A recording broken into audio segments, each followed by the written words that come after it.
In your opinion, is this the best Scotland team squad we've seen ever? Yeah. From what I can see, it is. I mean, hearing from Scotland fans that's been supporting Scotland for 30, 40 years, them saying like this is the best squad we've had in a very long time. And I think as players, we know that we've got a really special squad, but it's about starting to win some things because time's not standing still. Like everyone's getting older, and I think we know that the squad doesn't have a lot of opportunities left. So it's about going into the next Six Nations and just giving us like our all because, as I said, mate, everyone's getting older, and unfortunately, like when you get obviously a bit older, you're not in your prime anymore. You're not as good as you used to be. So recovery is longer. Oh, mate, everything is just your body's sore for ages. I guess as an outside back, you start losing some speed and stuff. So we know we've got a really special group, and I mean our environment's brilliant. I love going into camp. My missus probably doesn't like it as much because I'm away a lot. But mate, absolutely love it. So I think that's something we spoke about after losing against Ireland.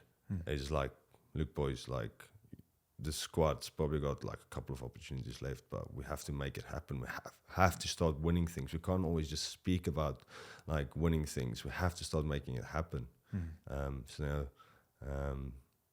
Hopefully we can win something pretty soon. A lot of it's confidence led though, and I think that after this Six Nations, you guys will be filled with confidence, surely. Because I mean, let's say that France try was disallowed. Yeah. The confidence would have been a lot higher than it was because it would have been a lot more difficult to win it at that point, right? Yeah. So like if you had won that France game, which in my opinion should have been allowed, I think your confidence would have been a lot higher. Yeah, 100%, mate. You then go all of a sudden you go into your third game and your confidence is a lot higher. Yeah. But then again, we beat a very good England side again, so like you should be full of confidence. But I think in the back of your head, you're still thinking, what could have been? Like you look at the log and you're thinking, if we won that game with 3 from 3. So you go back to that, which is tough because people say you just have to move on and get on with it. But that loss has a big effect on, where you're sitting on the table. So, things could have been completely different. But then going into that England game, I thought we played really well and against a really quality England side, and managed to get the win there, which was massive for us. Keeping us in it to win the Six Nations, and then unfortunately we lost against Italy.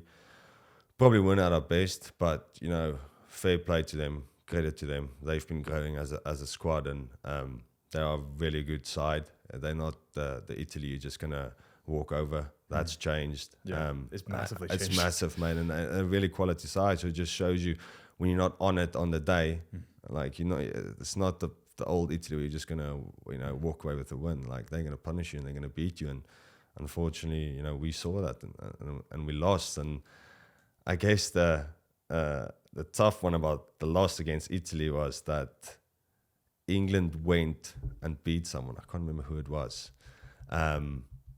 So if we were going to beat Italy, it would have been a lot easier for us to win the Six Nations because England did us a favour.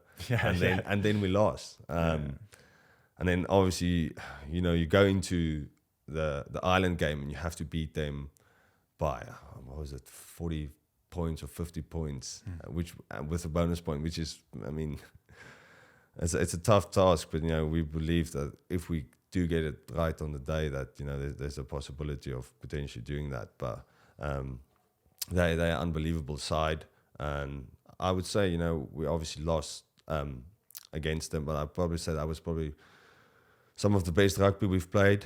Yeah, I thought we were unbelievable. Our defense has been the best it's ever been, especially against Ireland. I thought like there was parts of our games that's like really good. And the amount of times you were on the line, I was like, holy shit. I know. We were there so many times, and unfortunately, when you don't get it right against a good quality team, like, they're going to turn you over, and they managed to do that.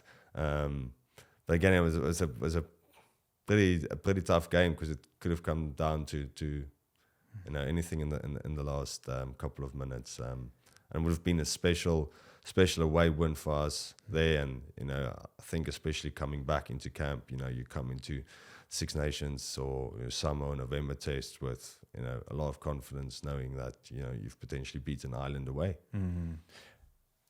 When you go up against England, is there an added sense of tension against that team? Like, there's always this, for whatever reason, there's a Scotland-England thing. There always has been. As a South African, like going on to that team, are you thinking, is there the same electricity? Yeah, mate. Like, it's there's two things. The first is when I came to Edinburgh, right? I wasn't even here for a week.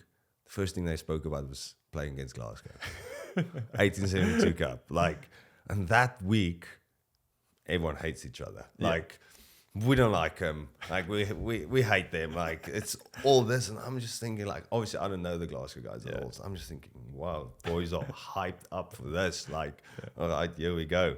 And I think, as time went on, like, I'm probably the same. I remember we played Glasgow this year away. And me and Piers Koeman, we said to each other on the bus, we always sit next to each other. I don't know why I sit next to him, because like I'm sitting like this for an hour on the way to Glasgow. He's just sitting like that. But anyway, I remember we said to each other, like, yeah, we're not going to speak to the Glasgow boys before the game. We're going to look them in the eyes, like, we're not Mr. Nice Guys here today. Like, we come here to do a job. I remember after the game, like, boys were like, "What's up with you, mate? Like, like, why were you like that?" I said, "Oh, mate, sorry, just really wanted to win." And so obviously we've got this rivalry against each other. So it's the same with like, it's just a different feel to it. Like when we play England, like everyone's a lot more like switched on, like hyped, like obviously playing for the Calcutta Cup and being that like rivalry over the last couple of years. So. And going into that game, it's a really special week, and it's a week you do want to be a part of, because as I said, it's just so special. And if given the opportunity to play against England, you're just always going to give it your all. And I was probably the lucky one to score a couple of tries over the last couple of years. So. Tasted even sweeter against England. Well, what was it like in the World Cup playing South Africa? For you, it's a weird one. Yeah, it's a bit of a weird one. I try not look into it too much, and going back to the fact that I grew up there. I didn't really make it over there. Like going into the game with hate, like I don't want to do that. Because I feel like that just adds extra pressure, and I want to be as relaxed as I can going into the game, and playing against players that I played with, and SA Schools and Baby Box and those kind of things. But we knew that that's going to be a very challenging game because of the big men, physical.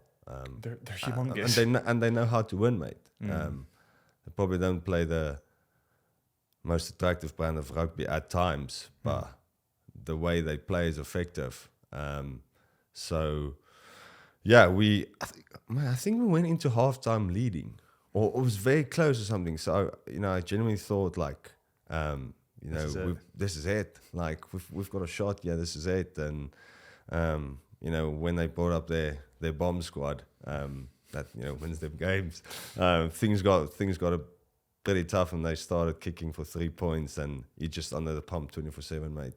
These big men coming around the corner, and like they're a pretty tough team to beat, mate. So but like I said, like I don't want to go into the game too emotionally about like because I don't have any wouldn't say hate's the word, but bad animosity, vibes, about what's happened. I don't look at it that way. Like I'm looking at it the way like I'm very blessed and fortunate and privileged to be given the opportunity to play for Scotland, and it's something that I absolutely love doing, and I can't thank them enough for the opportunity. And yeah, mate, I absolutely love it. So that's the way I look at it. It's about giving back and giving it my all to a club and a country that's given so much to me. That's an amazing way of looking at it. I'm sure there would be a lot of people out there that would have a degree of kind of spite to them, but it's probably a lot more peaceful to say, no, like these things happen as it should be. I'm playing for Scotland. You know, it's fine. So do you know a lot of people? And I wouldn't want to have it the other way, to be honest. Like, I've got a lot of people that ask me, oh, would you? No, I wouldn't. 100% I'm so committed to playing for Scotland, and I'm so happy that, you know, a couple of years ago I've been given an opportunity to do that. Because you see, because nowadays you can, if you don't play for your country for 3 years, you can change. But that's something I would never do. That's pretty good. I'm sure there've got a lot of Scots just took that. They're going to hold it against your name. I'll be too old, man. I'm 28 now. I'll be 31 then. No. So yeah, you know a lot of players in the South African squad though. So and there was no spite. It was just and after the game, I'm sure there was a lot of like hugs and It's about catching up. Again, on the pitch, you obviously gonna have a go at each other. That's just how rugby works. But then afterwards, especially some of the older guys that played with my brother at Sale, like Faf de Klerk and these guys. I got to know them when my brother was actually playing at the Lions, Sharks, and Sale Sharks. So I get to know these guys as well, and you know, obviously a couple of jokes here and there. But then afterwards, mate, you have a beer with them, you catch up, and